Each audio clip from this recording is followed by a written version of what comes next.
I wouldn't have been at this ceremony.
Yes.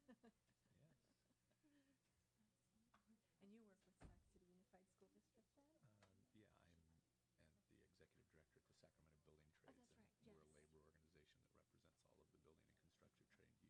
And we're a yes. labor organization that represents all of the building and construction trade unions. I manage their governmental affairs and advocate the use of union labor whenever practical. So we entered into an agreement with Sac City Unified a little over 4 years ago. Oh,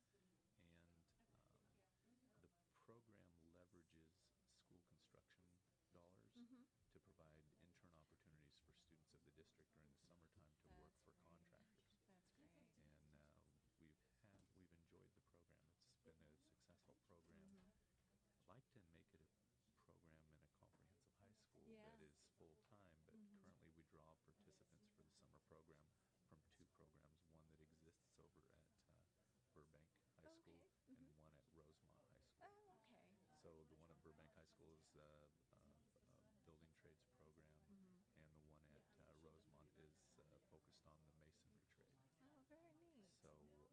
So students in those programs are given opportunities, and I believe first year we had 20, second year we had 30, third year we had 40 plus. Word gets out, yeah. And well, it's just ramping the program Yeah, up absolutely. and being able to handle it. Because believe it or not, hard to find spots for all those Yeah, children yeah. or those students. But last year we did 25.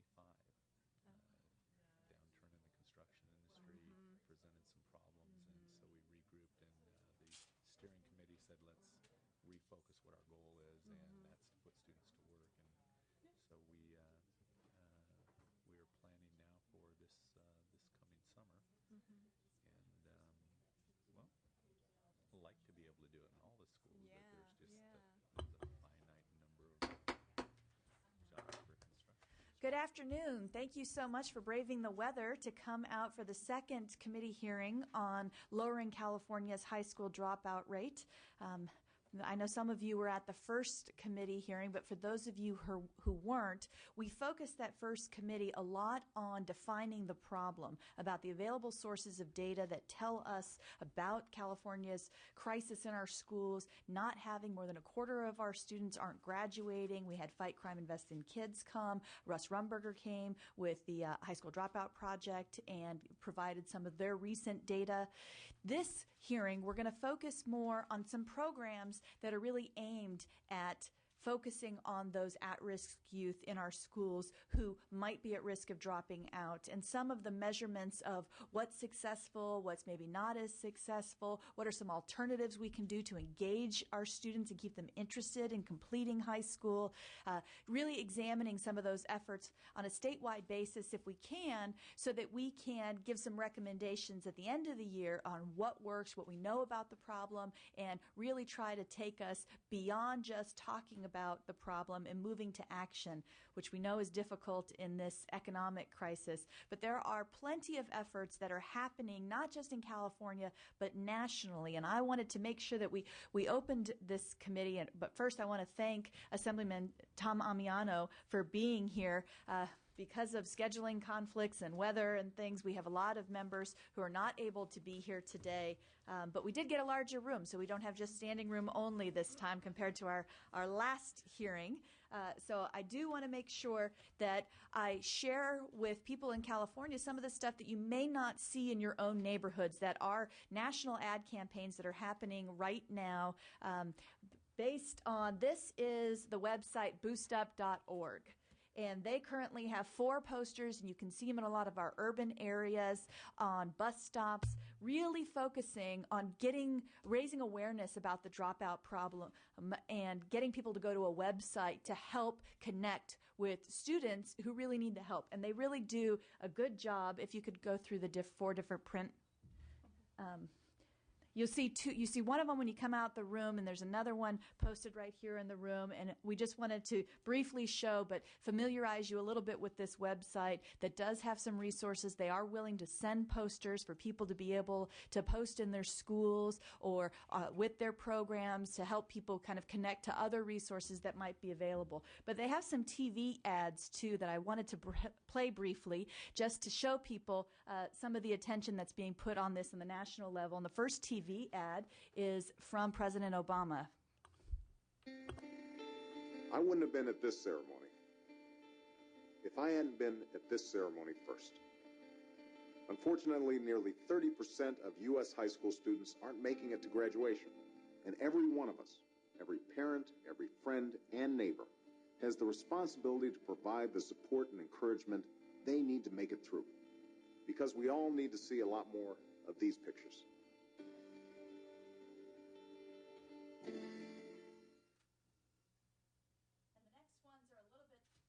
The next ones are a little bit silent. They do speak at the end, so you have to read what's on the screen here. Hopefully you can see.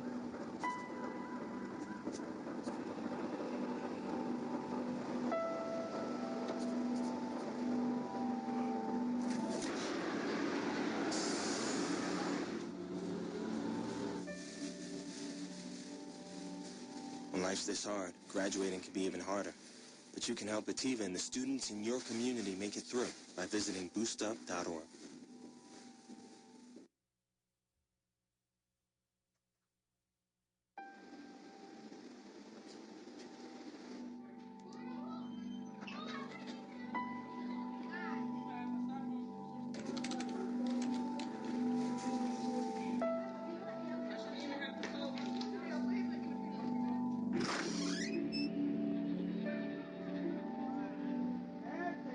When life's this hard, graduating can be even harder. But you can help David and the students in your community make it through by visiting boostup.org.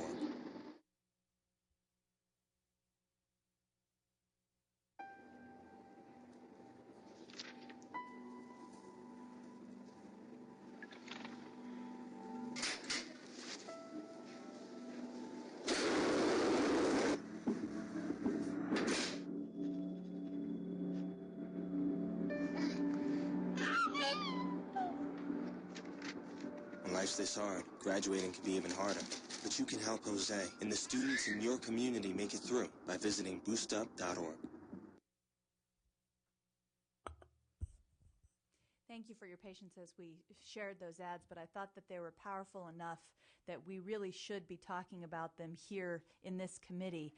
But I do want to make sure that we get to our agenda because we do have some programs we want to talk about. There is one correction on the agenda, and that's the portion that has the student panel. We're having the students involved with each program as we talk about them. So there won't be the separate student panel, but we will take public comment after we listen to some of the comments from some of our programs. So the first program that we have up, I want to welcome Erica Green with Youth and Community Programs Director for People Reaching Out. And she's joined by McClatchy High School student Danielle, am I going to butcher your last name? Procope. Procope. See, there you go. I knew I was going to butcher it. So if we could hear a little bit about the program, Erica, thank you. Well, thank you, Madam Chairperson and committee members. Again, I am with People Reaching Out. We are a nonprofit organization in the city of Sacramento, and we've been providing basically substance abuse and violence prevention programs over the last 28 years here in the community. And over that time, we have really become engaged in providing programs that would truly affect youth, families, and the community. And so we have three types of programs that we provide. We provide a peer-to-peer youth mentoring program, which is what we'll talk about today. We also provide a strengthening families program where we bring in the parents and the youth together and talk about communication, which sometimes is an issue for parents and youth. And we also have community programs where we bring in youth and really engage them as change makers in their community. So it's really looking at that youth development component and youth leadership. But I really wanted to focus on mentoring today, just because for the past 10 years at People Reaching Out, we've been implementing mentoring programs. We started out with an adult program, adult to youth program, and really was interested in bringing young people and seeing them not just as service recipients, but also service providers, really using their tools and their abilities to make positive changes. And so we created a program, which is a cross-age peer mentoring program, where we recruit high school students to mentor either their elementary or middle school feeder. So as with Danielle, she mentors at Bret Hart, which is the elementary feeder to McClatchy High School. So there's a little bit of consistency, and the youth are able to really see what is it like to be a high school student, where I will eventually be going to high school. So I just wanted to talk a little bit about mentoring. I have myself been a mentor in the past. It was really a rewarding experience for me. I was a mentor while I was in college and mentored at the old Sac High school student there. And I was really able to make that connection between mentoring and high school dropouts, because the young lady that I was mentoring, her name was Megan, and she really didn't see the benefit of school. She was just going to school just to go, and would show up on the days that she would mentor, but it wasn't really a priority for her. She didn't understand, why did I need to be at school each day? So it was really affecting for me to see her start as a student who didn't really want to be there, to someone who was thinking about her future and her goals and thinking about what she would do after school, such as a trade school. She actually ended up going to beauty school. So just thinking the future when you're a young person, and you don't really understand what school has. Why do I want to stay in school? What does that mean for me? So with people reaching out, we've really looked at the research, and there's a lot of research to support mentoring as dropout prevention. There's a National Dropout Prevention Center that's done some work evaluating nationally how mentoring can help keep kids in school. And basically what they found was that it improves school achievement, that increases graduation rates, that it also increases school attendance, because if kids know that they're going to meet their mentor after school, they're probably going to go to school. It decreases discipline referrals on the school campus as well. So one of the statistics actually that they found in a Commonwealth Fund survey was that 62% of the students who were involved in mentoring improved in self-esteem, and 52% of the students skipped less school. So they were at school more often. And then 48% actually improved their grades. And one of the things we know about mentoring is mentoring increases school bonding, which means that they're going to find a good reason to go to school, especially if the mentoring program is in an after-school format. So for our program at People Reaching Out, we're engaged, included in the after-school program, usually SAC Start or your other active programs at your elementary and middle schools, so that kids are excited to go to school because they know if they're there that day and they stay in school all day, that they have a good chance of seeing their mentor in the after-school program. So it's really creating that bonding to school. School isn't just homework. It isn't just talking to your teachers. It's really being there because there's more to school than academics. So we've really seen those results with our program, something that's really effective. And for our Pro After School Mentoring Program, we recruit high school students. They mentor at the feeder schools, and not only do the mentors and the mentees get to meet on a weekly basis, but we get to meet with the mentees and mentors separately. So we have separate classes for the mentees where they can all get together and learn from each other and talk with our staff. And we also have a class for our mentors, so that as mentors, they can support each other and talk about what it's like to be a mentor, what are the skills that I need. This happened yesterday when Johnny didn't show up for class, and that's how I handled it. So it's a really great opportunity for us to engage the students at a higher level during their school time. We also saw that with this program, that mentoring was effective not only for the mentees, but also for the mentors. We saw increasing grades and attendance for the mentors that were participating in the program, because they really found it beneficial to be there and to give back, and it also helped increase their self-esteem as well. So it was really a 2-for-1 opportunity for us. And one of our mentees actually just recently told us, and we shared with other people, that the only reason why our mentee was at school was because they knew that they were going to see their mentor. So again, that's just great encouragement for school attendance. a lot of people think of mentoring in different ways. They think mentoring equals tutoring, and we don't really see it that way. We're pure mentoring at People Reaching Out. We really want to see those relationships grow, because mentoring is really about an older person sharing insight and information with a younger person and providing them with support and guidance when they ask for it. So it's just, that big brother, big sister, older buddy kind of experience that we really like to encourage within our program. And it's really that opportunity that we have that gives us the data that says that 91% of the elementary school students actually improved or maintained the grades that came into our program. Students with unexcused absences improved their attendance by 31%, which is fantastic. And that 57% of mentors, this is the mentors, improve their GPAs by participating in our program. So as you can see, we've really seen the benefit for cross-age peer mentoring programs, not just for our mentees, but also for our mentors. And just a little background, too, about mentoring. I've been involved in mentoring for, it's almost embarrassing to say, 14 years probably now, as a mentor first and then working with various programs. And for mentoring to be effective, we really have to make sure that we do it right. I think a lot of people think mentoring is tutoring and mentoring are all these other strategies. We really like to look at mentoring as a very succinct type program where you have to be very specific and very honest with what you're trying to do in your program. So about 10 years ago in California, they developed guidelines, effective practices for mentoring. And so with People Reaching Out and some other groups, we really sat through these trainings and thought this is very important to mentoring, to make sure that our youth are safe that are in mentoring programs, because as you know, there are a lot of adult to youth mentoring programs. And with those programs, screening and safety are very important.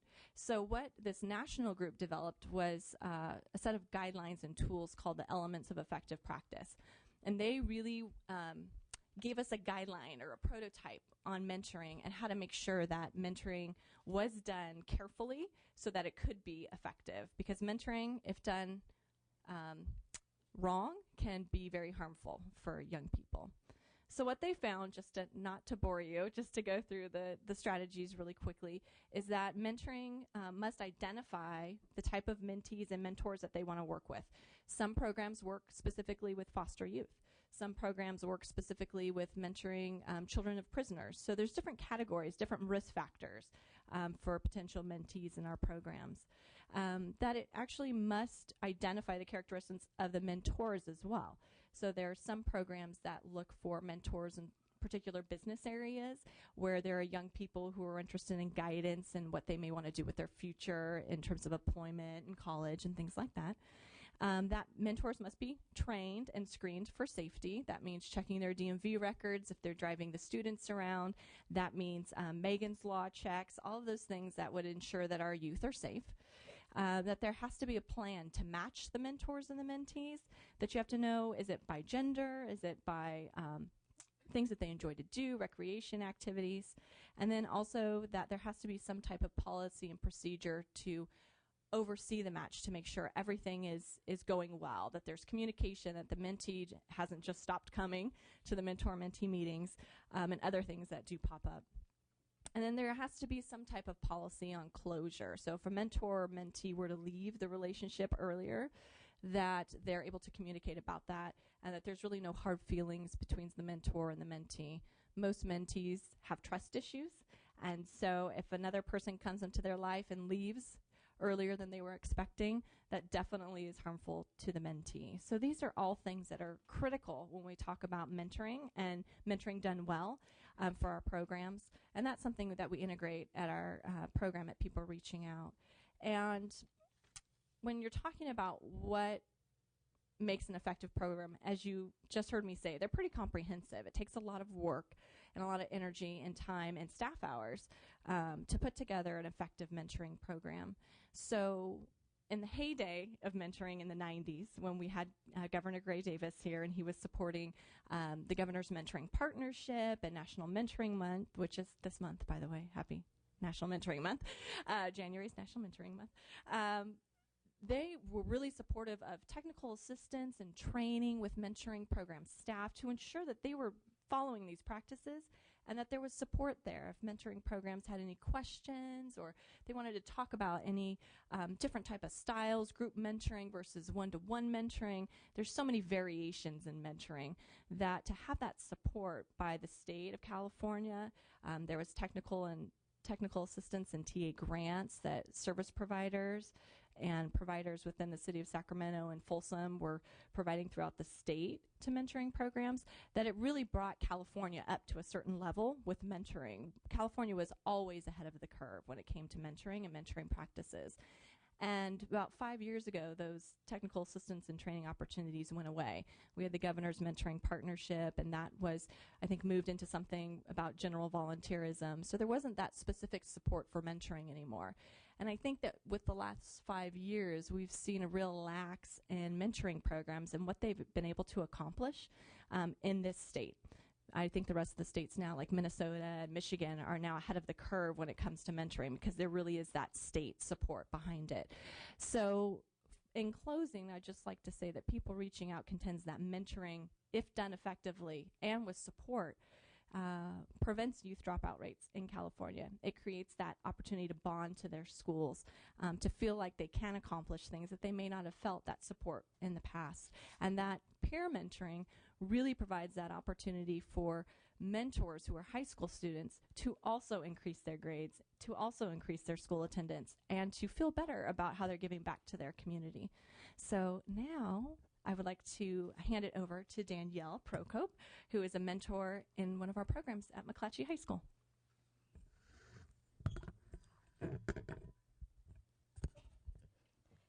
Madam Chairperson and committee members, my name is Danielle Procope, and this is my second year participating in People Reaching Out, and I've come to appreciate this program more than any other of my extracurricular activities. The time I get to spend at Bret Hart Elementary, whether it be with my mentee, the other children, or my classmates, is irreplaceable. I've made some great friends over the past year, both at Bret Hart and CK McClatchy High School. I can easily appreciate how important programs like People Reaching Out are to elementary school students because I wish I had a mentor when I was their age. Kids naturally look up to those older than them, and I was no exception. I would have loved to have an older friend and sometimes counselor to encourage me to live up to my potential through advocating an abstinence from drugs and stressing the importance of education. The importance of mentoring for mentees can never be overestimated. It is a known fact that children who are surrounded by positive influences do better in school. Many children come from homes devoid of structure and encouragement, and People Reaching Out provides a healthy environment that they might otherwise never have. But I've discovered that mentoring is not only important to the mentees, but to the mentors as well. Sometimes I feel like I get more out of the program than the mentees themselves do, since I am the one who gets the self-gratification from doing something worthy with my time, and I am the one who is more able to appreciate the long-term effects that mentoring will have on the mentees. As a teenager, I understand that the lessons I learned in my childhood are the ones that will last the longest. Every week I get the honor of spending an hour encouraging a 6th grader to stay excited about school. Looking at her is like glancing into a mirror and seeing the 6th grade version of me. Knowing that I have a direct influence on how she perceives school means so much to me. To me, there is no greater satisfaction than knowing that I am being helpful to someone else. Although I don't consider myself as someone who is or ever was in danger of dropping out of high school, I do know the importance of giving teenagers a sense of self-worth. Mentoring builds character. If a high schooler is unmotivated to graduate, knowing that an elementary school student is watching them and looking for them to succeed might make a difference. If a high schooler doesn't think that education is important, maybe they might remember that it is while spending time at an elementary school, the place where education begins for so many children. I know that People Reaching Out has positively affected my life and the time I spent in it. And it's imperative that programs like these are preserved because they help both teenagers, elementary school students, and all others involved. Thank you. Thank you so much. I think you could sell the program. What a great glowing recommendation. And I do want to give members an opportunity to ask questions about this program. And I see Mr. Assemblyman Ambiano first. Thank you. And Danielle, thank you. I'm very, very impressed by your leadership abilities and your empathy. I sense a great future for you, and I know your parents are terrifically proud. Ms. Green, I have an affinity for your program. My daughter is a teacher in the peer counseling program at San Francisco Unified, and she did a lot of that anyway. And I said, maybe it's time to make it a paying profession as well. Not a lot of pay, but. But I do want to ask one question, and that is about, because you were talking about matching, and it seems clear that you're very culturally sensitive as well.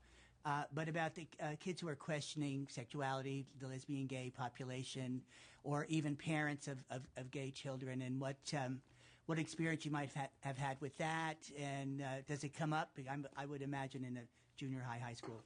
In today's world, it would, yeah. Absolutely. That's a great question. And I think in the past 5 years, especially, we've seen a lot of interest in specialized mentoring programs that can really work with populations, like I mentioned, foster youth as well. But we have worked with the LGBTQ community as well with mentoring, and really have to let the youth design that program, I think, because it is such a sensitive population. Being in elementary school, middle school, or high school, a lot of these students have to deal with a lot of issues on campus. And so for us, while our program doesn't directly deal with specific populations like that, we're more of a general program. I have seen programs, especially in the Los Angeles area, that have worked specifically with LGBTQ populations, and have made sure that the students have a real opportunity to kind of craft the program so that they could say, these are the type of mentors we're really looking for. Are we looking for someone who's similar to us, or are we looking for someone who's different? So I have seen in the last bunch of years a real change in that area as well. Yeah, it's very gratifying to me to hear you say that. I do recognize that there have been significant changes, and we've had some real tragedies on campuses. I don't want to revisit them because they're very unpleasant, but with loss of life because of misunderstandings, and so anything we do in this area is great. And obviously, it's an area to focus on. But then that kid could also have problems in math, and it's all interrelated. So thank you very much. Thank you.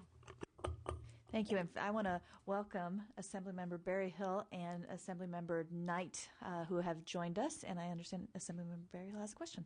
Thank you. Yeah, I think you have a great future here. You've just done a terrific job of testifying. Stay out of the legislature. No.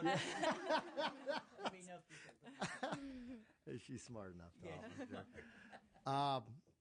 What are the impediments to these programs? I mean, when you say, what's changed from the Davis times? Is it a financial commitment, or is it a curriculum commitment, or what? Which one? Yeah. I think it's been a little bit of both. I think because, as I mentioned, California was so ahead of the curve with mentoring, we were really making leaps and bounds. These national elements of effective practice were really started in California. There was a group of mentoring professionals that really came together to provide technical assistance and training through the California State Alcohol and Drug Programs Department. They were providing technical assistance and training, not money to individual programs, but money through a technical assistance firm that would really work with consultants, experts in the field and mentoring, and send them out to work with these individual programs that needed help on how do I develop my policy and procedures. To be able to sustainability, do these programs well. Sustainability. So they're really giving them the opportunity to take the information, learn about effective practices in mentoring and how it worked best in their community, right. And then really sustain that information and be able to train new staff and really grow their programs. So it wasn't necessarily money funding the programs, which we did see a huge drop in the last 5 to 7 years through the federal government and also the state government. But it's also supporting the learning and programs out there who feel like they have nowhere to turn if they have questions about mentoring. Right. Okay. So what's your recommendation? What does the state need to do to help you out and help get these programs going? You kind of answered that, but yeah. I think we need that support at the state level. So the Governor's Mentoring Partnership was definitely very helpful in the past because it kind of centralized mentoring. What we've done in Sacramento is we have created our own mentoring partnership within the city and somewhat county called the Sacramento Mentoring Partnership. So what we try and do is bring people, mentoring professionals and mentoring staff meet quarterly through trainings, provide them with information, materials. A lot of that's already been developed. With mentoring, Right. you don't want to redevelop the wheel. Redevelop. There's no point in that. Mentoring has been well researched in the last 10 years, so we have a lot of places to start from.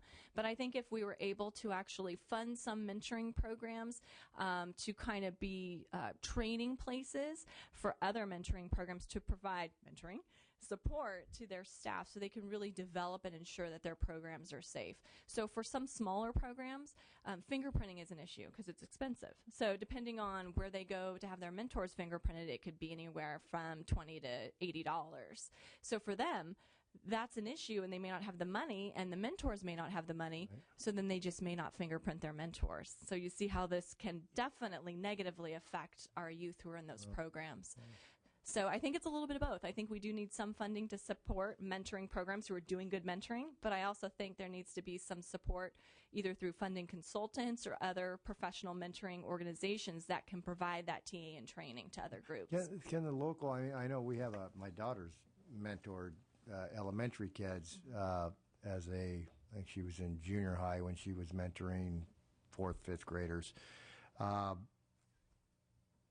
mean, can the local districts, is it somewhat of a local issue, and can they get are the grant monies available and that kinds of things for a local district that really wants to do this? Because this is really good for their test scores and everything to have. Absolutely. It's a win-win situation. Yeah. What we have done as a nonprofit organization in Sacramento, we've actually worked with Sac City Unified District, San Juan Unified School District, and others who have after-school funds to support programming.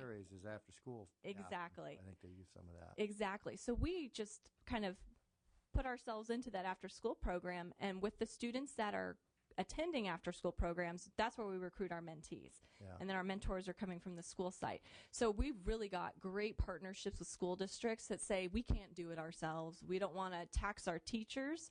So the peer model works very well for them because we know we have fantastic high school students like Danielle to come in and really provide that support where teachers just don't have the capacity to do that. Yeah, terrific. I have a question for Danielle. So what got you interested in participating with this program? I've always wanted to do something like mentoring, but there were no opportunities at my middle school. So when I went to high school and people reaching out came, I just joined. And it was a lot of fun. I joined when I was a junior, and this is my second year. So it's just a lot of fun for me to be able to hang out with the elementary kid and try to help them and talk to them about.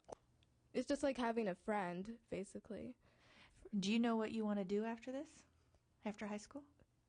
Well, I'm going to major in political science, and and then hopefully go on to law school. So. We should talk after. Well, thank you so much for coming. I do have some questions for Erica. One of the things that we're trying to do with this committee is find those best practices and how we can share those throughout the state so that people don't reinvent the wheel. And it seems like you already kind of have your finger on the pulse of where the research is and how you set up these programs and how you make them successful and have less risk on safety issues. Mm-hmm. How do we get that information shared statewide if we don't have, say, the governor's office doing a mentoring hub? Yes. Well, I think you'll find in a lot of big cities that there are a lot of mentoring partnerships and mentoring coalitions that are operating kind of on their own accord. So we used to have a great connection through the Center for Applied Research Solutions. They were the technical assistance providers for the alcohol and drug programs mentoring technical assistance project. So basically they brought in consultants from all over the state who would really be the experts, like I said, in mentoring, but would also be the eyes and ears in their own city and would be able to kind of motivate other programs, other prevention professionals, other mentoring professionals to really recognize, okay, here are the resources in your individual city. But if we could even have some localized place for resources, research, like we did with the CARS Technical Assistance Project, we had a website where we had regional trainings once a summer, I believe, in 3 different locations: Northern California, Southern California, and Central California. So those are the ways to just kind of bring people to the forefront. I think training and technical assistance is a great way to do that, as well as provide them with a website to go to where they can access those resources and maybe find consultants in their area that they might be able to connect to. But again, for mentoring programs to be able to pay consultants, that's usually an issue. So if there was a state agency that was kind of supporting the funding of those consultants, that definitely worked out well. Sure. Let me first welcome Assemblymember Bradford, who's joined us. So thank you so much for joining us. Yes. Yeah, I'm just thinking about a bill that Assemblymember Furtani had in front of our committee the other day that was creating some oversight amongst agencies at the state level for career tech. I'm just wondering if that would make sense to tie that in, because it's exactly what you're really looking for, is that that way to connect best practices.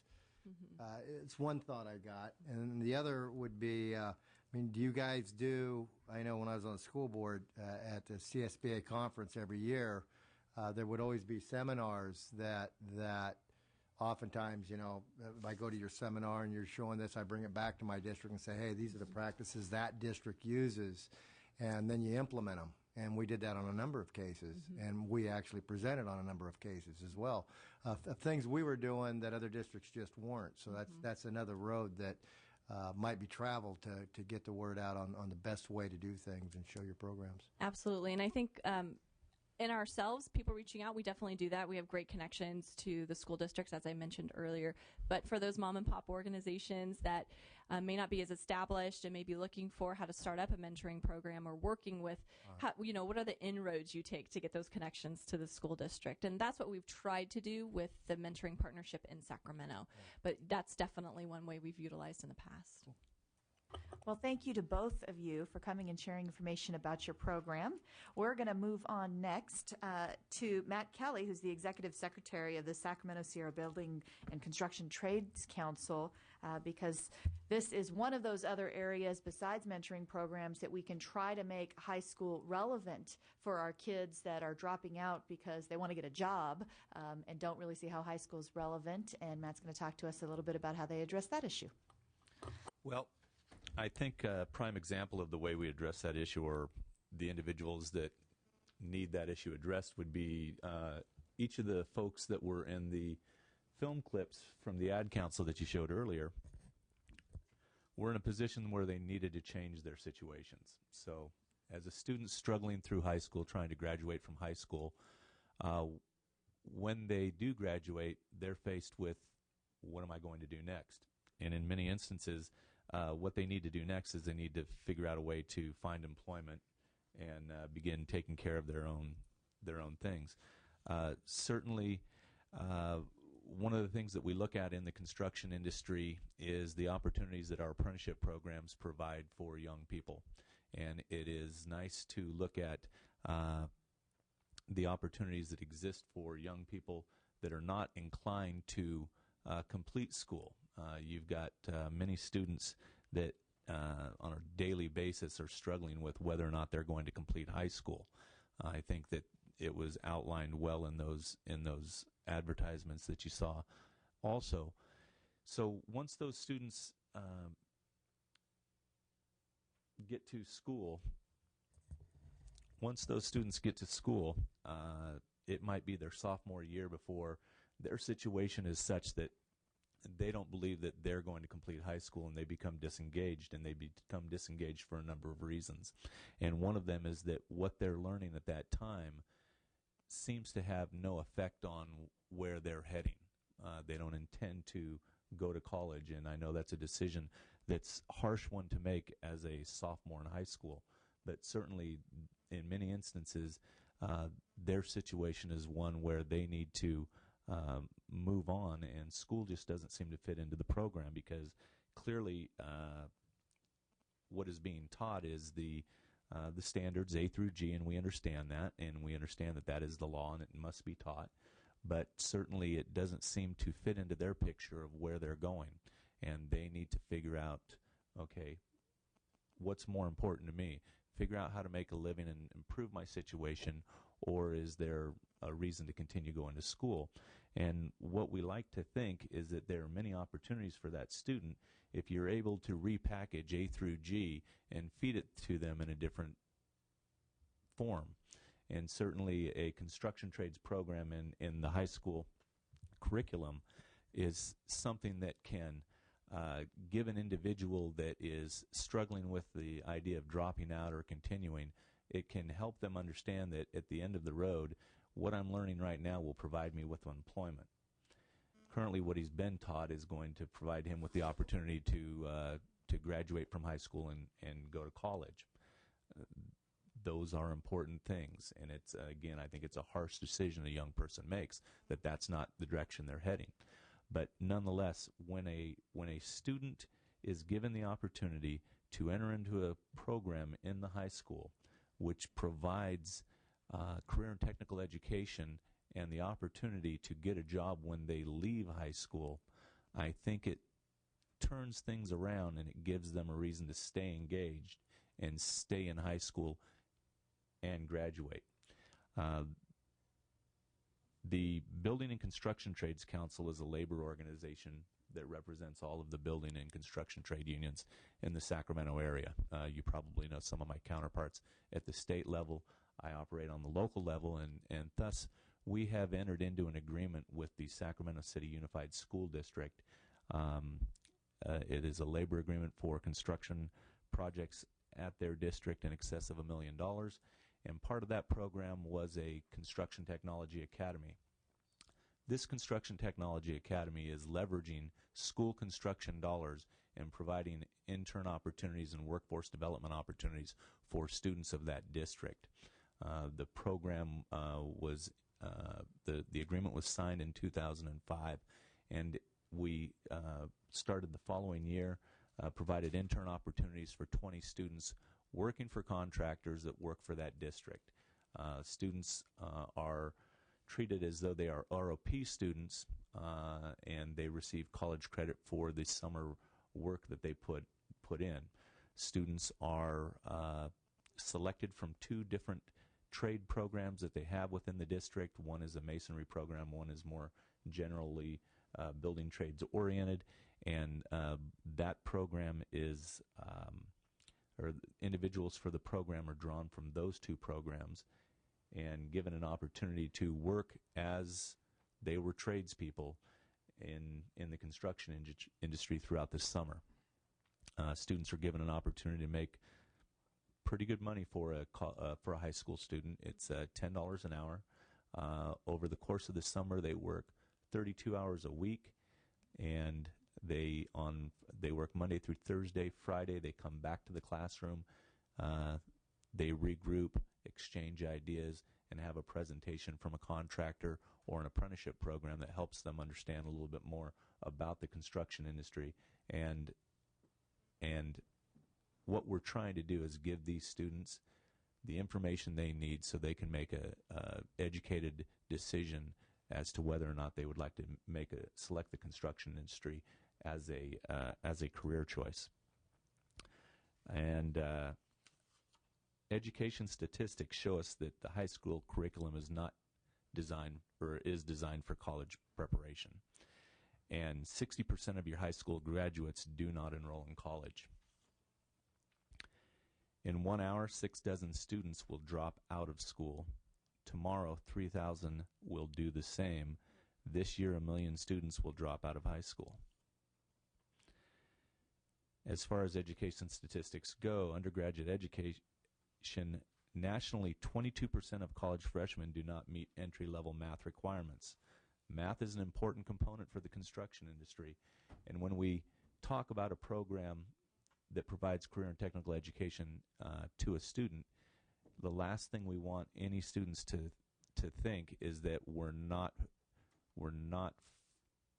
putting an emphasis on them continuing their education. Certainly math is very important to be successful in the construction industry, as well as the ability to communicate, thus making English an important thing.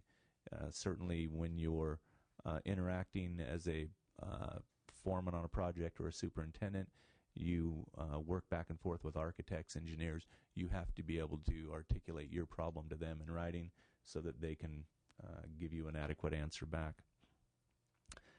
The U.S. ranks 17th worldwide in science and engineering degrees. So those are educational tidbits that show you clearly many of the students in the high school today, many of them will not go to college if they do graduate. The ones that don't graduate, in many instances, you could relate reason back to we didn't give them something that was for them. And certainly in the construction industry, it's not for everybody, but career outlooks show that only 20% of all jobs are in professions. 15% are unskilled jobs, and 65% of all jobs are skilled occupations. And the construction industry is a skilled occupation. And why do we push construction? Because the industry nationally is losing 225,000 people. Fewer than 110,000 are entering. The average age of an individual in the construction industry is 47.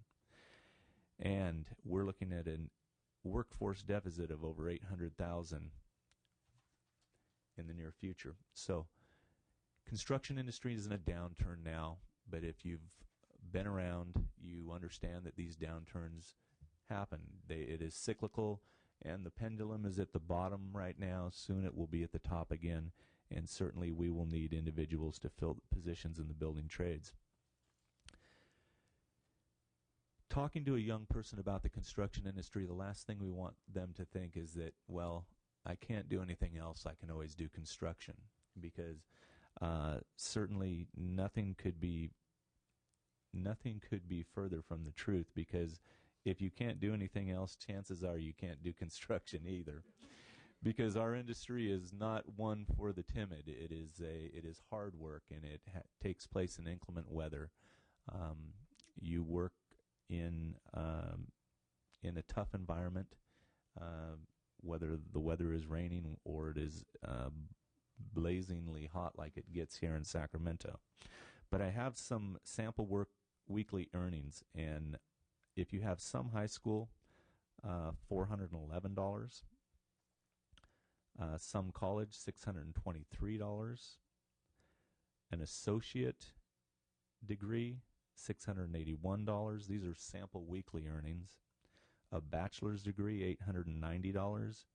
A master's degree, $1,064. A skilled journey level craftsperson, $1,080. So the money is there if you take the time and learn your craft. The construction workforce has many career paths, and with the program that we've got at Sac City Unified School District, we make sure that those students understand that first and foremost, we want them to complete high school. Once that individual has completed high school, we're providing them another opportunity.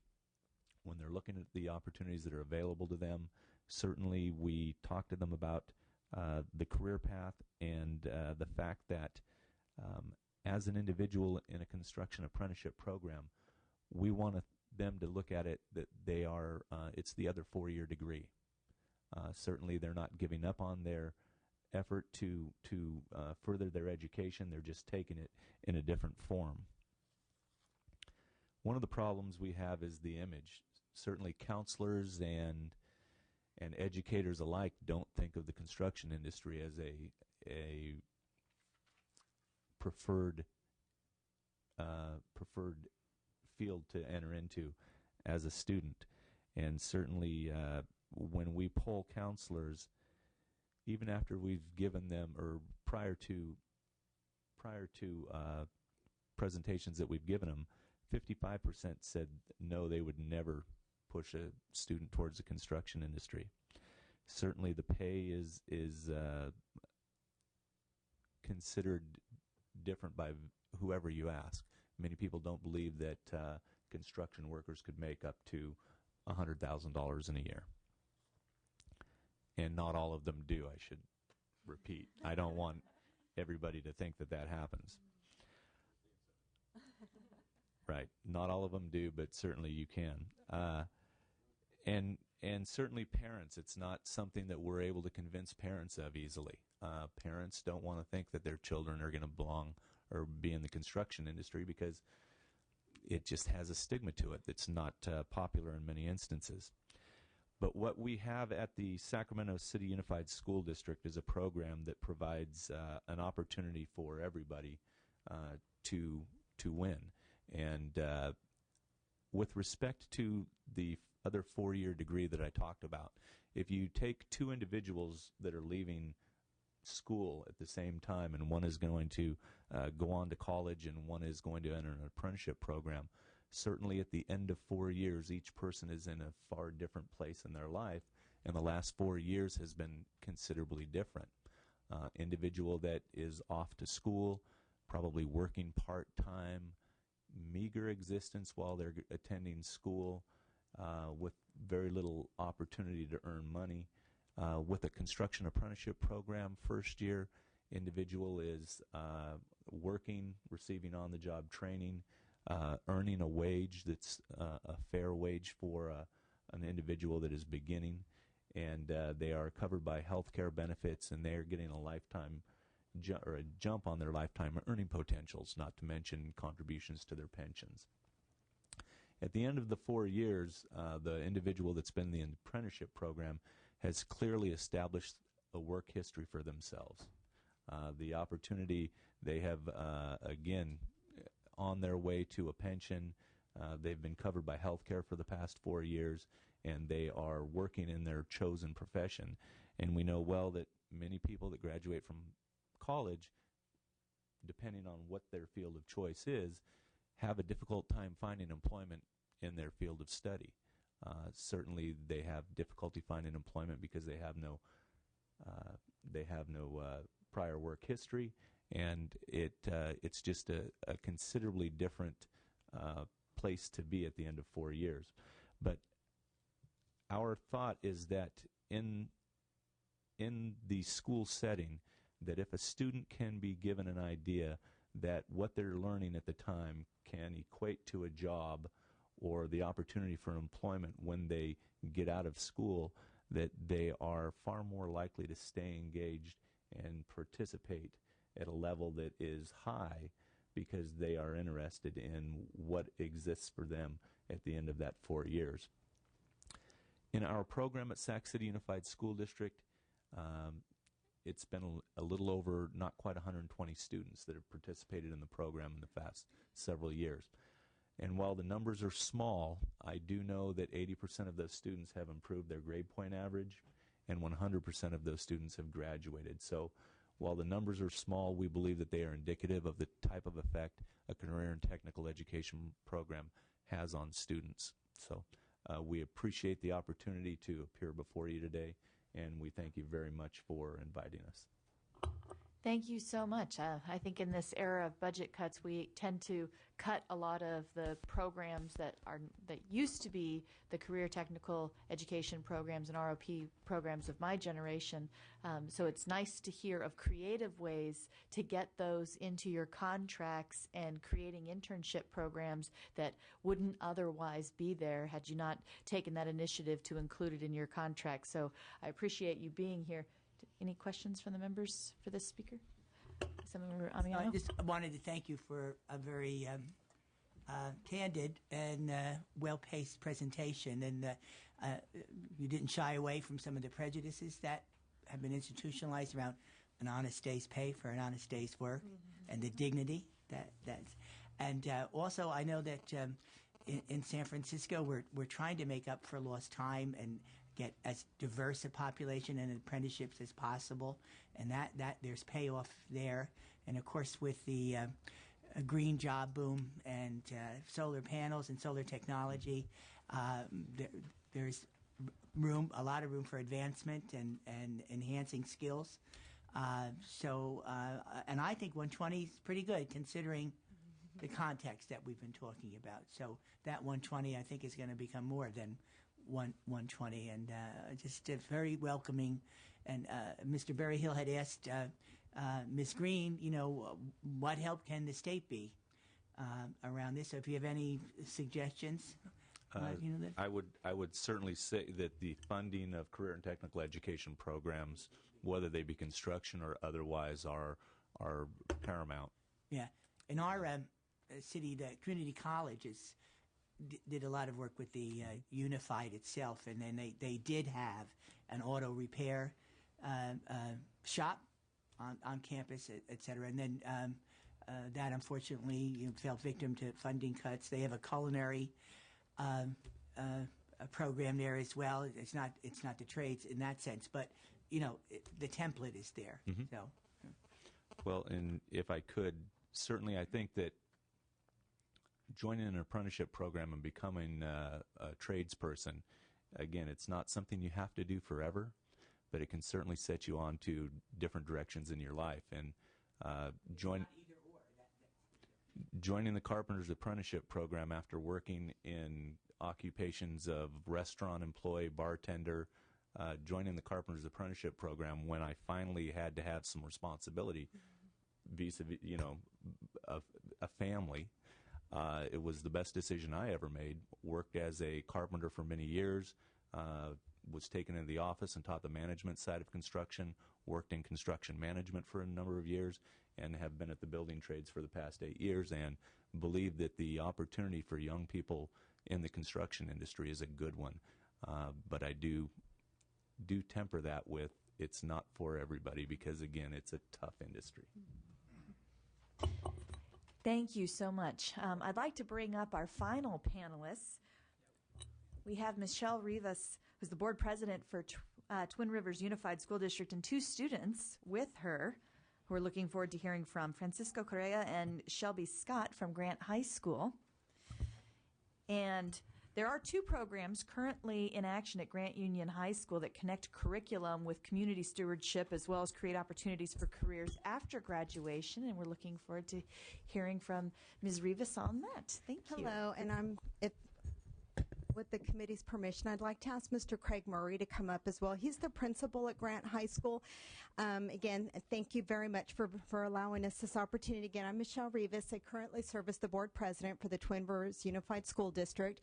We're the newest school district in the state of California. It resulted from the unification of 1 high school and 3 elementary districts into one. So we're a very large, very diverse school district, and we will be 2 years old in July, was when we became Twin Rivers. And one of the things that the Madam Chair had spoken to me about was having the opportunity to actually hear from students, because I think we all need to do a better job of talking to kids.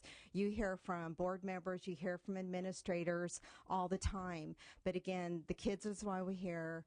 They're the ones who are participating in these programs, and having the opportunity to hear about their personal experiences in these programs, I think is going to be very, very valuable to this committee. We have a number of what we call academies, career academies in Twin Rivers, and they're offered at all of our high schools. I've heard the word partnership a number of times here today. Partnerships are very, very important, especially in these times of the budgetary constraints that we have.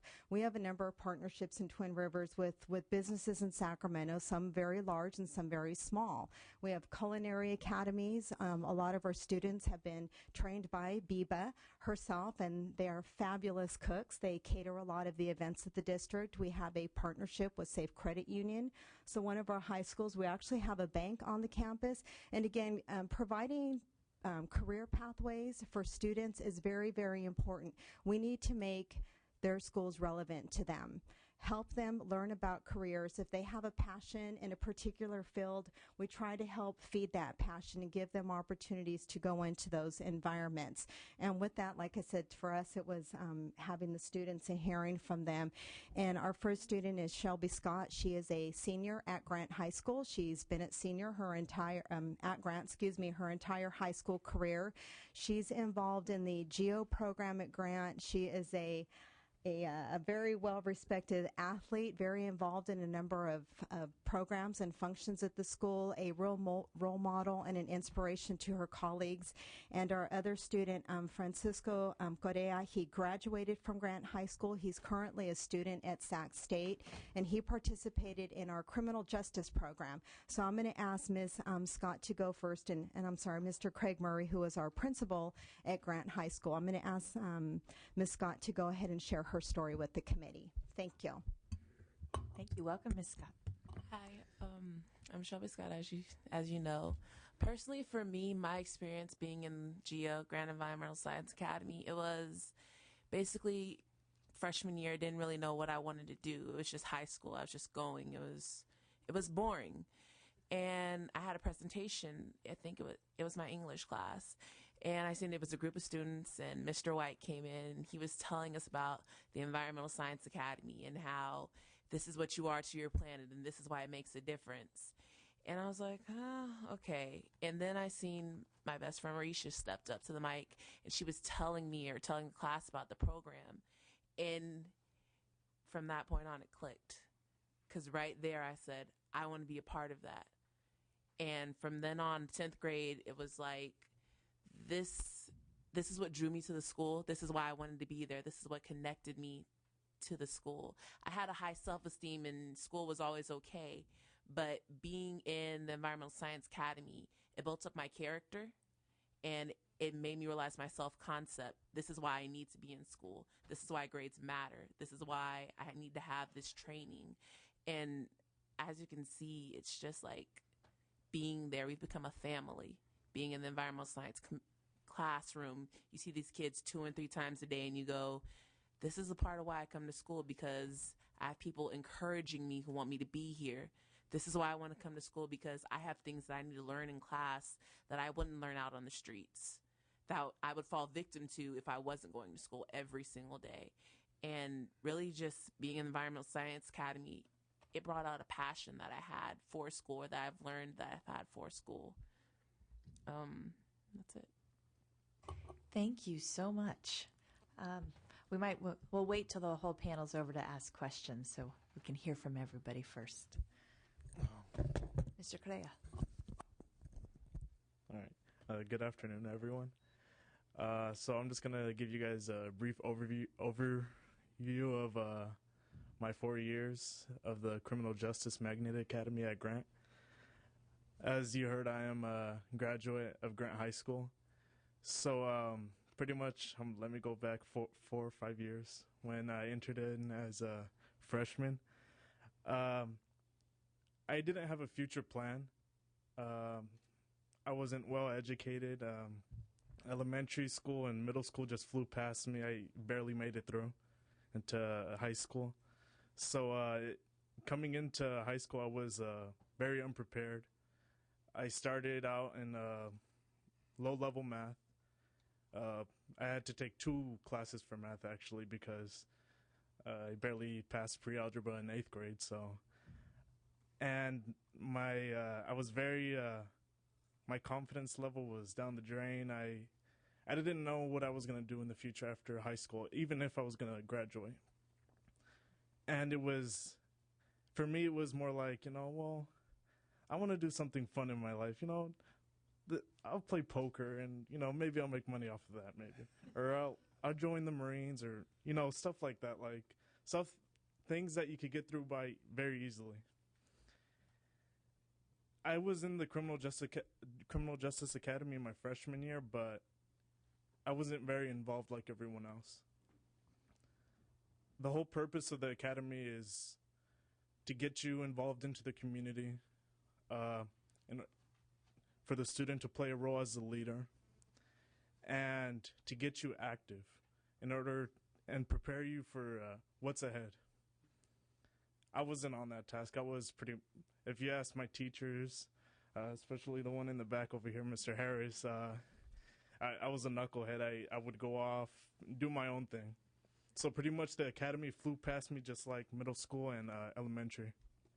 My GPA was 1 point, I can't remember, but it was 1.0, 1.3, around there. So I was doing really bad. starting off in my freshman year. Like I said, my teacher, Mr. Harris, one of the officers there that were pretty much a mentor and everything, helping out in the academy. They try to push me to, hey, you need to get your grades up, this and that, and it just flew right out my ears. Sophomore year, it was a little bit of the same, but what they said to me about how, what are you going to do after high school?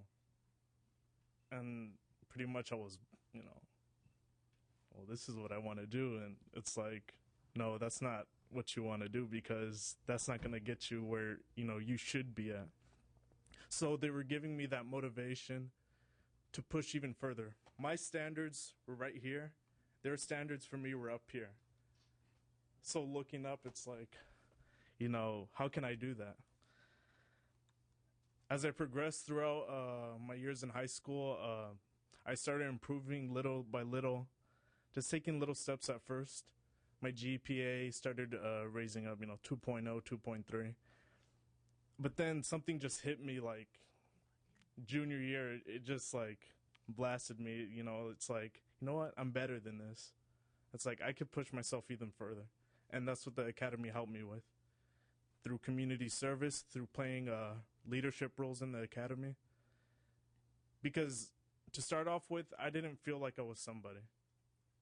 But what the academy did for me was they gave me a role to play. Gave me a role to play in the community when I did community service, but also a role to play in school where I was coordinating events for students in the academy. And we had our own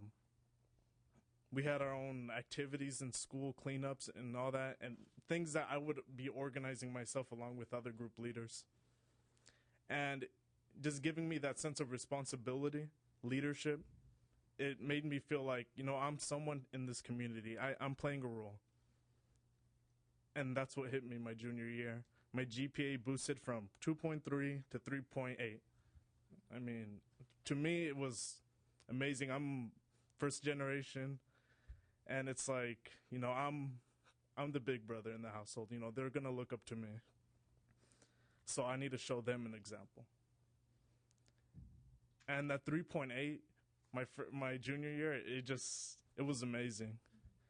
To add on to that was the 150, 200 hours of community service that I completed. And then along with that was the leadership role that I was playing. And, coming from my standards where I was this low, shooting up to this high, it just blasted me. It was like, I never thought I was able to do this. Somebody like me. And the thing is that the academy keeps pushing you. I wanted to go community college because I was still like, I don't know what I want to do yet. And mentors around me, people told me, what, you're better than, I'm not saying that people who go community college are, there's something wrong with them, but you could perform good at community, but you can also perform good at state or a UC. My grades are like down the drain, so UC was, far away, but state was, it was there. It was either, take the easy route, you could go community. Of course you could get your degree now. But, shoot farther than that. And that's what I was working my butt off my senior year, because freshman year, like I said, it was down the drain. So I had to boost up my grades like far beyond than what I could. I mean, I still obtained my 3.8. And at the same time, I had to go after school and take some classes that I failed 4 years, 3 years behind. And it was like, my past is catching up to me right now, and I feel it.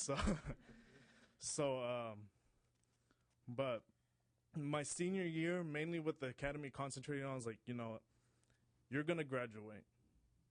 So now we need to prepare you for what's to come in college. So, start applying for scholarships. Literally, like, we're going to get on top of you about filing for scholarships. What college you're going to go to. What are you going to do after college? And just following those guidelines they gave me, I went off, applied for 20 scholarships. Of course, I didn't get all of them, but I got half of them. And, somebody, like I said, just looking back, it's like, I didn't know I could do this, especially when people, like, right now, the friends that meet at SAC say, like, oh, you went to Grant? And they give you that face expression. It's like, yeah, I went to Grant, and I'm somebody and I'm here now. So it's like, it's people give a bad rep to Grant, but in truth, there's a lot of great people who come out of it. And like I said, the great programs at Grant, I mean, they're not very well, not many people hear of them, but the people who come out of them, we're the people who tell the stories about them. So thank you for listening. Thank you so much. I really think it's critically important that we hear from students like you, because you are the face to what we were talking about in the last hearing. We had expert after expert come and say, if you lose them in that first year of high school, they're gone. And you proved them wrong. You're one of the examples of things that we can do to make sure that kids that don't do well in the 9th grade stay and actually graduate. So I just want you to know, personally, I'm very proud of both of you. And I'm really honored that you came here to testify today, because I think your stories are important as we talk about how we shape policy for the state of California and how we address the dropout crisis, what resources we can put on this problem that really make a difference, and you're playing a part in that statewide discussion. So I really appreciate you being here. Thank you so much, and that's to all of our students who testified today. Did you want to add something also as the principal of Grant? Sure. Francisco's continued his improvement. He just told me on the way over he was a 4.0 in his first semester at Sac State, so I don't want to not put that on the record, Francisco. When I listened to the Erica speak about mentorship and Matt Kelly talk about construction trades, and then you've heard our students testify to 2 of our 3 academies here. Really, one of the things that I know works for students in California is creating connections and providing relevance in education. And so if we can get legislation that helps schools and districts create more relevance in education and build greater connections with students and their school, like Shelby talked about, going and having this family feel, that's going to make us be more successful. Not tearing us apart, but bringing us together and giving us the ability to do that. That's what we need. Thank you. Thank you so much to all of our panelists. We always want to take the time. Does any members have questions first before I do that? Assemblymember Bradford. Not a question, but a comment. I just want to commend the young folks who are here today, and you're a true testament that, hard work does pay off, and you can change the paradigm. And to Ms. Huber for conducting this hearing, because it's critical as you look at the direction of where the dropout rates are going, not only in the state and this nation, it's going in the wrong direction. So we do need to tackle this problem and get in front of it in a real way, in a substantive way. But as legislators, we need to listen to Mr. Calley, because the traditional school that existed for me 30 years ago when I graduated high school is not the same paradigm that's going to work today. And you will need these academies such as we've had examples of today. And we have to find a way, how do we participate and help shape that? But more importantly, the plumbing and the electrical shops and the automotive classes that did exist when I was in school no longer exist today, and we have to find a way to get those back in the classes, because it will expose young folks to the other career opportunities other than being doctors, lawyers, or whatever that traditional college path we tell kids they're going to do. Because even if every kid in the state of California had the grades and desired to go to college, there's not enough seats for those students. It's only enough seats for about 30% of this population. So we're going to need mechanics. And this country was built on those honorable professions. So I think our curriculum change has to switch back in the high school level and expose these young folks to greater opportunities other than the traditional, what we call traditional jobs now. But I guess the last question that I would have that we cannot legislate, and that's parent involvement.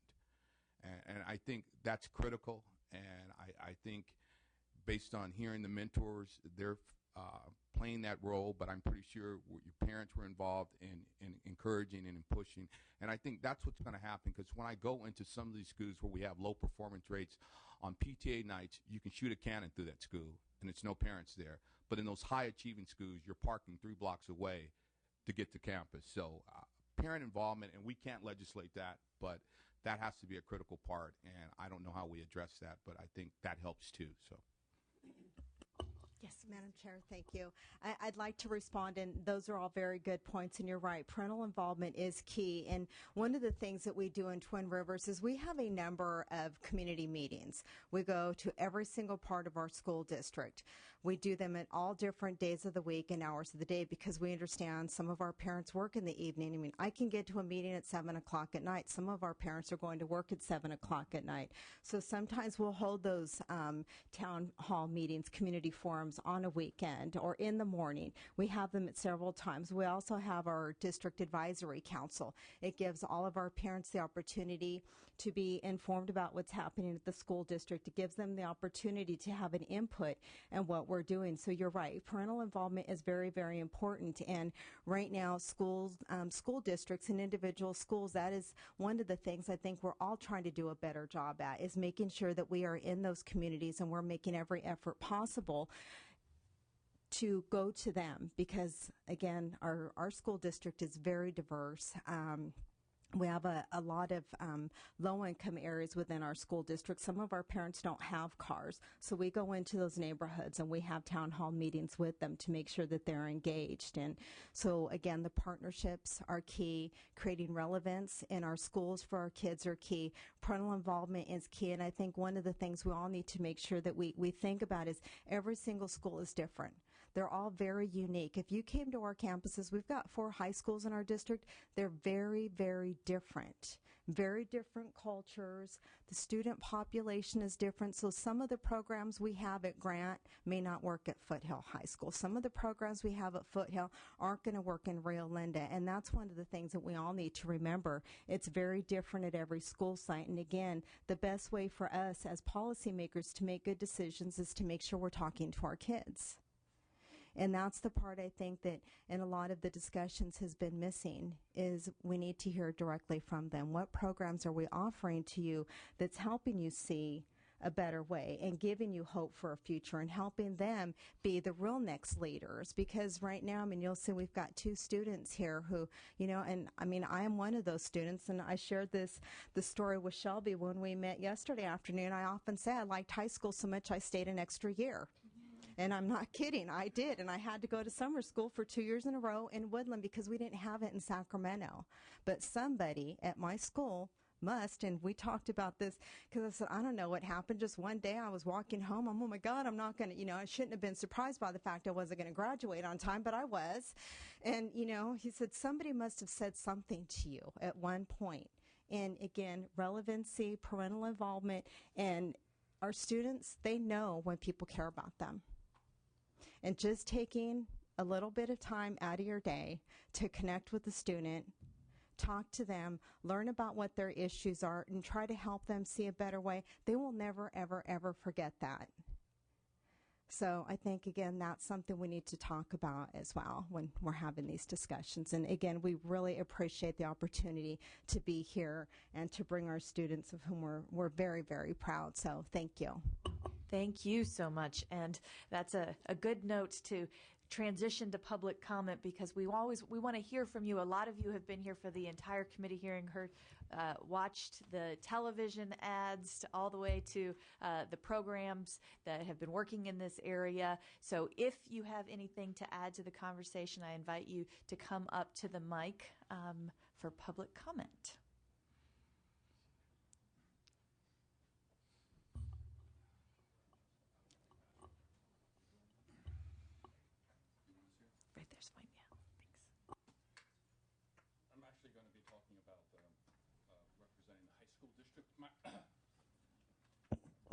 My name is Stephen Rhodes.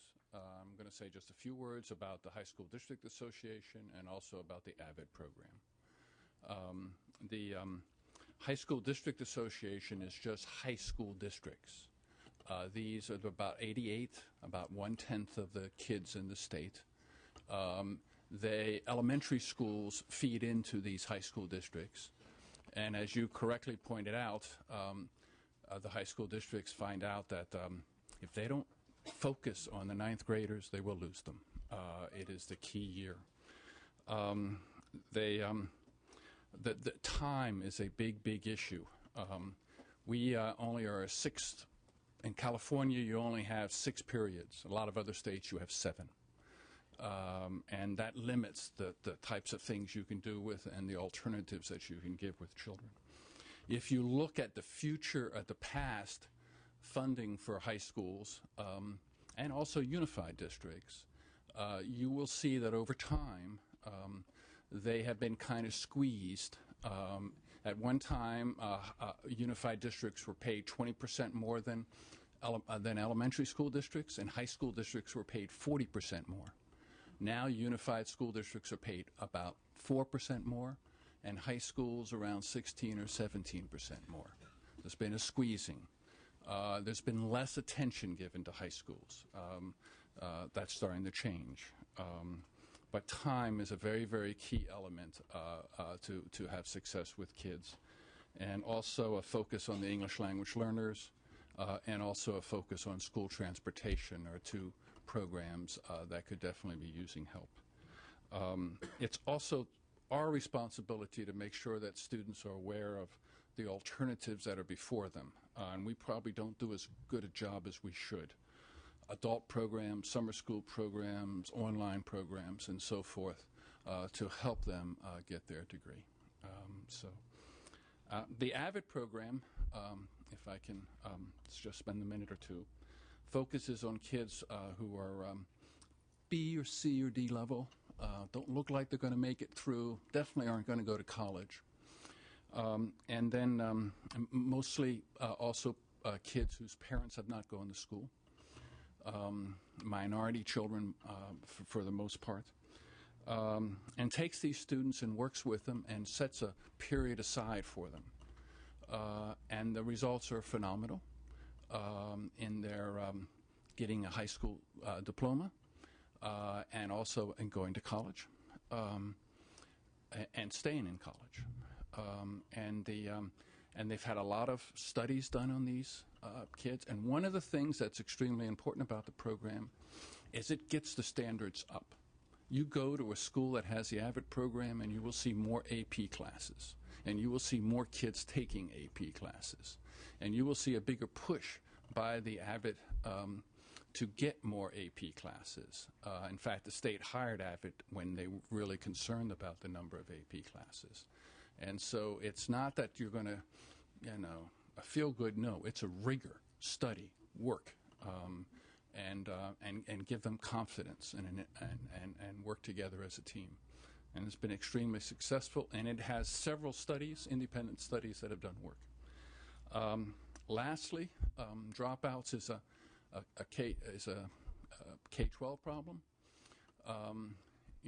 Even I think you ought to give, even this is sounds like a little contradiction, maybe a little bit more attention to the middle schools and 6th grades, because a lot of kids, my wife's a teacher in the Twin Rivers district, by the way, they don't think they can make it. They don't, they have no idea that they can go to college. And I think you need to reinforce that at a very early age.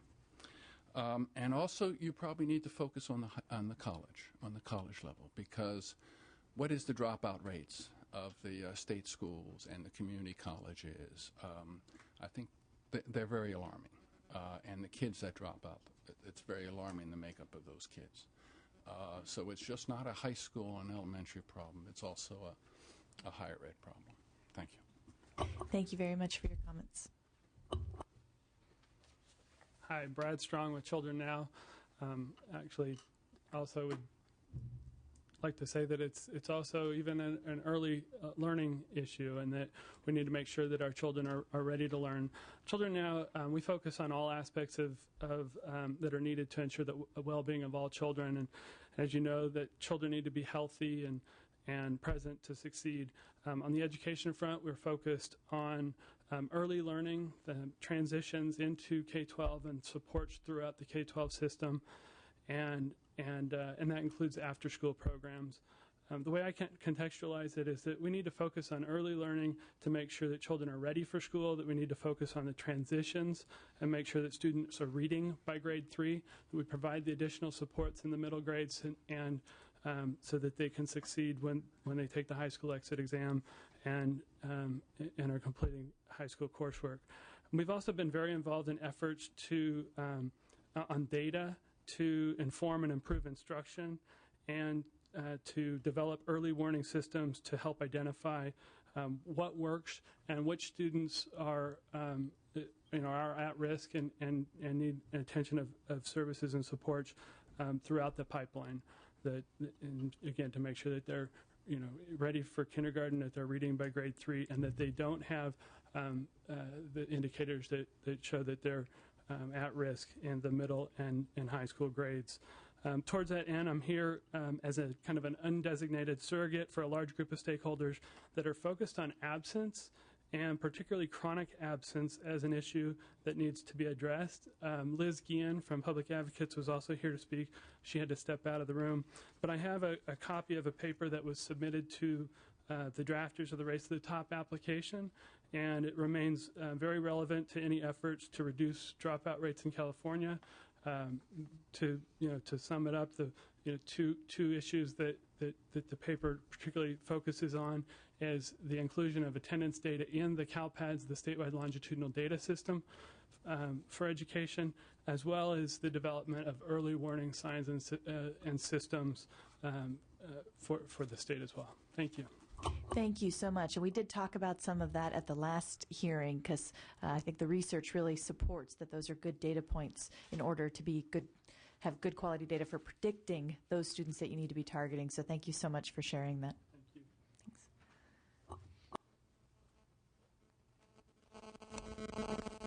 Thanks. Good afternoon, Chair Huber and committee members. It's my magnetic personality. I'm Steve Vasofsky. I'm the interim superintendent for Stockton Unified School District, an urban school district not unlike Twin Rivers.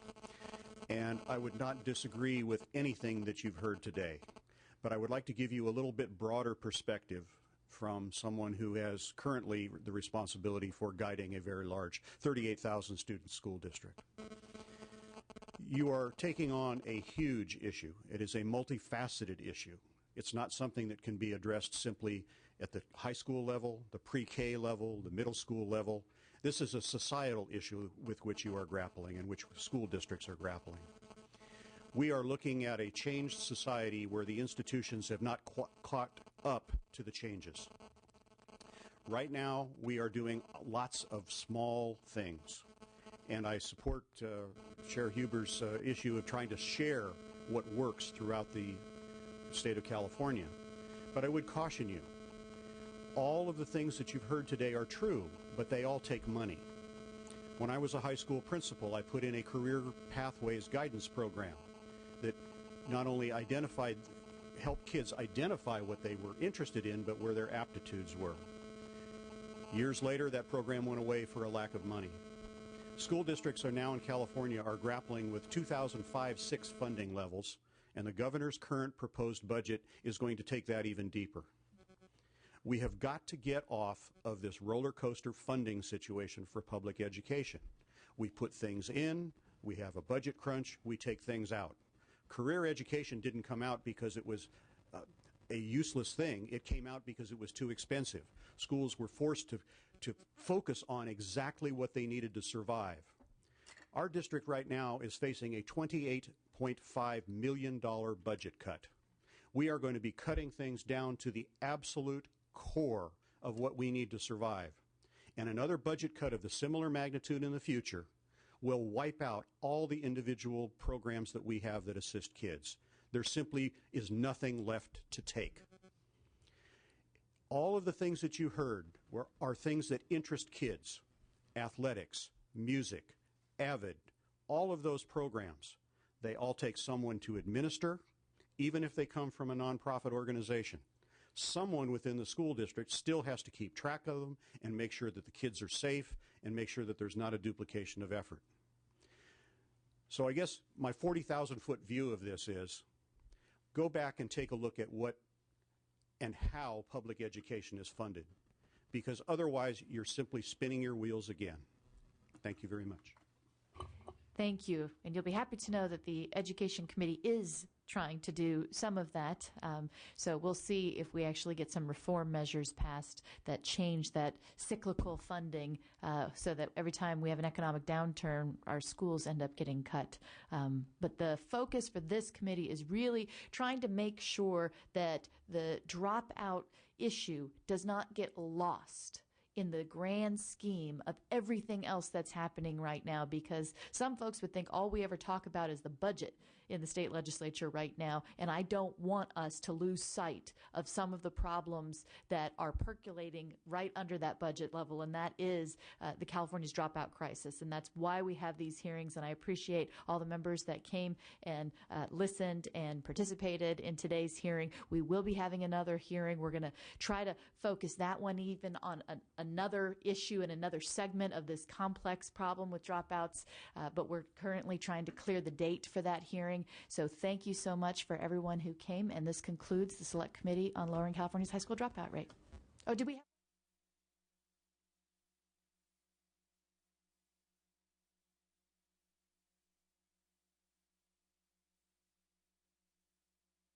I'm so sorry.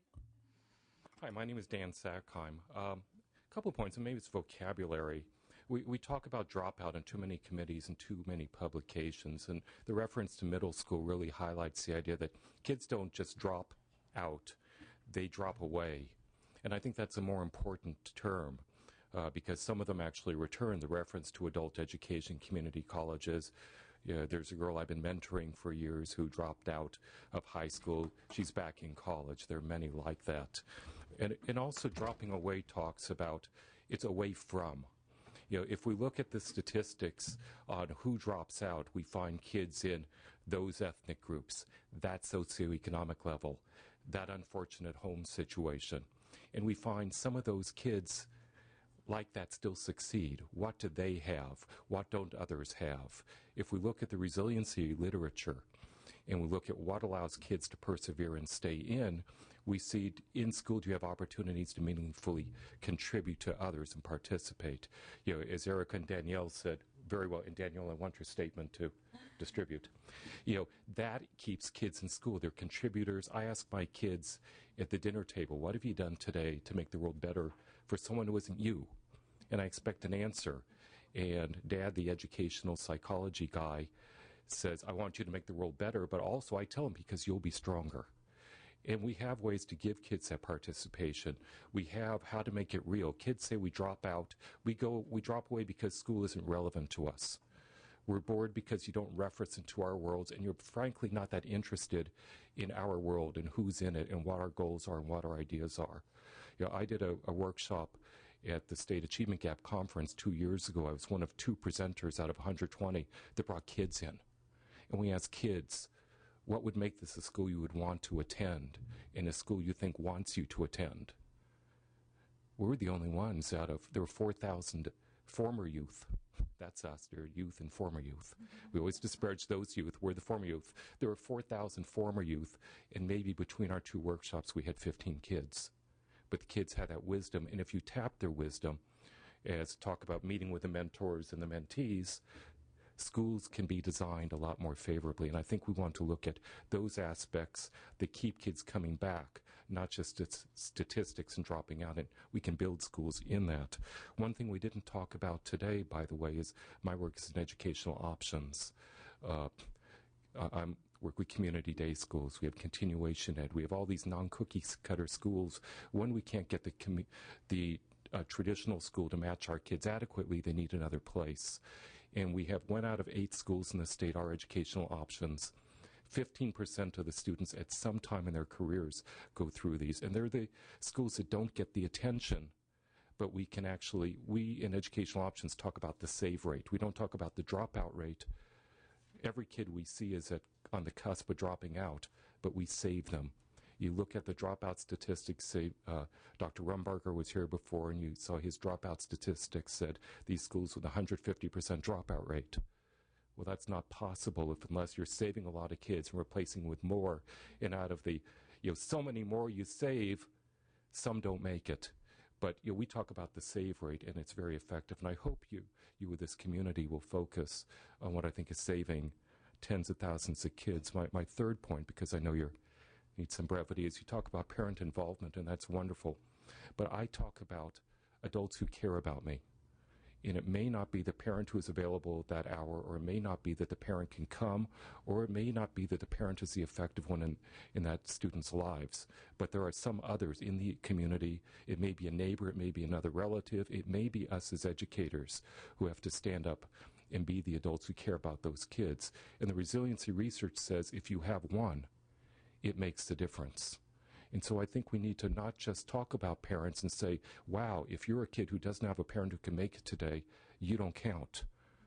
I've had schools who had adults who care about me night, and kids have been expelled, probation, truancy, had 100% of the kids had two adults who stood up for them, whether they were parents or not. So I think we need to broaden our concern about building this scaffolding for our kids. And those of us who aren't mentors should be, frankly. Said I have been for a very long time, and I welcome more to it. But I think these are some of the aspects also about how we scaffold our kids that I think will be very interesting in your future hearings, which I plan to attend. Thank you very much. Thank you. And I think we have one last public comment. Anybody else who wants to add something, please line up back here so that I don't miss you. Thanks. Respectfully, Madam Chair, members, since I'm on my lunch hour, born and raised in Los Angeles, and hearing all the students speak brought me to one thing to bring to mind. I think Assemblyman Bradford's aware of it. We had team posts then. For those of us who were born in Nickerson Gardens and Watts community, that's how we had. Our colors were not our school colors. Our colors were our street colors, and that's real. So being here to say this to you and say to members, the dropout problem goes to the gang problem. The gang problem goes to, of course, the students who are not, who have families, the foster care. My sister teaches 4th grade in Carson, and they recruit early at the 4th grade. But we don't recruit to further education. I ask that the gentleman just before me just made it clear. If we don't broaden it, we will continue to lose it. The ad that you had on earlier, I wish they would play that at the football games at halftime. I love the commercials, but that ad there says a lot to a lot of young people because they're in the music, they're the things that we don't do in schools like we used to do. I'd only ask this committee to suggest a legislature. That's what we need to do because children are priceless. That's all. Thank you so much. Without any other business before this committee, this concludes the Select Committee on Lowering California's High School Dropout Rate. Thank you.